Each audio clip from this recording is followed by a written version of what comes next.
مجھے سیالکوٹ میں ایک تاجر ملے, اللہ ان کی عمر میں برکت دے, بڑا پیارا واقعہ سنایا انہوں نے کہا میں اپنے والدین کی, ہم لوگ بہت سارے بیٹے تھے, تو میرے جتنے بھائی وہ سارے امریکہ چلے گئے, میں اکیلا رہ گیا پاکستان میں, اور سارے کھاتے پیتے. اب کہہ رہے ہیں مجھے بھی خیال, مجھے بھائی بلا رہے تھے امریکہ آ جا, یہاں بزنس ہے, کاروبار ہے وغیرہ وغیرہ نا, جاب بھی بہت اچھی ہوتی ہے. 20-22 سال کے نوجوان کو کتنا شوق ہوتا ہے امریکہ جانے کا. کہہ رہے ہیں مجھے یہ خیال ہوا کہ یار میری والدہ یہاں کیا ہو جائیں گی اکیلی, کوئی بیٹا بھی والدہ کے ساتھ نہیں ہے. اب کہہ رہے ہیں مجھے سب کہنے لگے یار اماں کا وہاں سے پیسے بھیج دینا, کچھ بھی کر لینا, لیکن یہ کہ ابھی چلے جاؤ یار, تمہاری تو زندگی بن جائے گی, تم کیا اماں لگا کے رکھی ہوئی ہے. کہہ رہے میں جماعت میں نکلا تو حضرت مولانا طارق جمیل صاحب اس وقت زیادہ مشہور بھی نہیں تھے, پرانا قصہ ہے ان کا. کہہ رہے ہیں وہ کپڑے دھو رہے تھے, تو کپڑے دھوتے ہوئے میں نے ان سے پوچھا, میں نے کہا حضرت ایک طرف میری والدہ ہیں, دوسری طرف بزنس, پیسہ, امریکہ کی رنگ رلیاں, تو آپ مجھے مشورہ دے دیں کہ میں امریکہ جاؤں یا یہاں رہ کے اپنی والدہ کی خدمت کروں, یہیں کوئی روزگار تلاش کروں. تو کہتا ہے انہوں نے مجھے خود اپنا واقعہ سنا, کہہ رہے ہیں کپڑے دھوتے دھوتے نا میری طرف ایک نظر اٹھا کے, ان کی سرائکی زبان ہے نا, سرائکی ہے بدنی پنجابی حضرت کی, تو اس زبان میں مجھ سے کہا کہ ادھر کوئی اور اللہ ہے جو ادھر تجھے رزق دے گا, یعنی پاکستان میں رزق دینے والا اللہ کوئی اور ہے اور وہاں رزق دینے والا اللہ. او بھائی تو اللہ کی خاطر جب ماں کی خدمت میں ہے تو جو اللہ تجھے وہاں کھلا سکتا ہے یہاں کیوں نہیں کھلائے گا.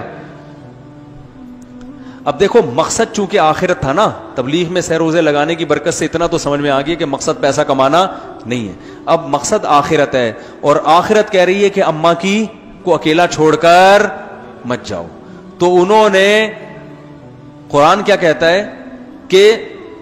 آثر الحیات الدنیا, جب آخرت اور دنیا کا ٹکراؤ ہوگا نا تو جو دنیا کو ترجیح دے گا اس کا ٹھکانہ جہنم میں, جو آخرت کو ترجیح دے گا اس کا ٹھکانہ جنت ہے. قرآن نے یہ نہیں کہا جو دنیا کو چھوڑ دے وہ جنت میں جائے گا, یا جو ہے وہ, بس قرآن کہہ رہا ہے جہاں دنیا اور آخرت میں ٹکراؤ ہوگا. دیکھو دنیا امریکہ جاتی ہے تو دنیا اور آخرت میں کوئی ٹکراؤ نہیں ہو رہا, جائیں کس نے منع کیا ہے آپ کو, لیکن جہاں اکیلی ماں رہ رہی ہو پیچھے اور اس کا کوئی خدمت کرنے والا نہ ہو, یہاں دنیا اور آخرت میں کیا ہو رہا ہے, لڑائی ہو رہی ہے. اب ساتھ کس کا دینا ہے آپ نے, تو یہاں آپ کا مقصد اگر آخرت ہے تو آپ دنیا پہ لات مار دو گے اور آپ کہو گے بھائی وہ یہ یہاں عیاشی تو پیسہ تو قارون سے زیادہ میں کما نہیں سکتا, زیادہ زیادہ یہ ہوگا نا امریکہ جا کے قارون جیسے خزانے آ جائیں گے میرے پاس, تو کیا ہوگا پھر مریں گے تو مقصد میں کیا ہو جائیں گے, ناکام. تو انہوں نے, کہتے ہیں حضرت مولانا نے مجھے اتنی سی بات کہی کہ بھائی وہاں کا اللہ کوئی اور ہے اور یہاں کا کوئی اور ہے, تو چلا جا, اگر وہی اللہ یہاں بھی رزق دے سکتا ہے وہاں بھی تو پھر یہیں رہو. کہہ رہے بس میں نے کہا ٹھیک ہے, یہ ہمت کرنا کم عمری میں آسان کام نہیں ہوتا. تو میں نے ان کی فیکٹری دیکھی ماشاءاللہ, ان کو جو اللہ نے نوازا ہے پاکستان میں, سب بہن بھائیوں سے کئی گنا زیادہ نوازا ہے. کتنا نوازا ہے میں بیان کروں گا تو وہ نواز شریف نہ کہیں, نوازا سے نواز شریف کہیں ناراض نہ ہو جائے کہ یار یہ کیا. تو اتنا اللہ نے نوازا ہے کہ اگر وہ ناراض نہ ہوتے تو میں بتا دیتا. وہ ظاہر ہے کوئی نہیں پسند کرتا نا کہ میرے بارے میں بتایا جائے کہ اتنا کمایا اپنا بزنس, اتنا اللہ نے برکت دی. تو یہ تو اللہ نے دنیا میں دے دیا نا کہ بھائی تم نے مقصد کے لیے ضرورت کو قربان کر دیا تو میں نے مقصد بھی پورا کر دیا, یعنی ضرورت بھی پوری کر دی. اور آخرت اس سے کیا ہے, آخرت کا اجر تو ماں کی خدمت میں, تو آخرت میں جو اللہ نے رکھا ہے وہ تو ہم سوچ بھی نہیں سکتے.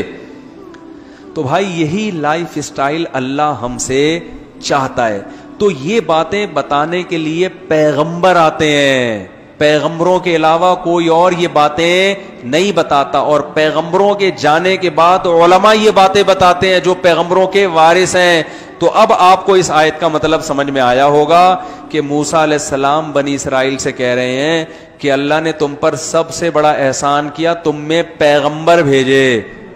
دوسری قوموں میں نہیں بھیجے. کیا مطلب, تمہیں پرپز آف لائف پتا ہے, دوسری قوموں کو پیدا ہونے کا مقصد نہیں پتا. تو اس سے یہ بھی پتا چلتا ہے اسی آیت سے کہ جس قوم میں علماء ہیں جن کو دیسی زبان میں مولوی کہا جاتا ہے اور دنیا کا سب سے ناکام ترین طبقہ سمجھا جاتا ہے, اللہ کی نظر میں ان مولاناؤں کا وجود جو اہل حق ہیں ان کا وجود کسی قوم میں اللہ کی سب سے بڑی نعمت ہے. جس کو آپ دنیا کا سب سے بیکار ترین طبقہ سمجھتے ہو، بشرطے کہ اہل حق عالم ہو، روحانی ٹوپی ڈرامے نہ ہو، بدعتی نہ ہو،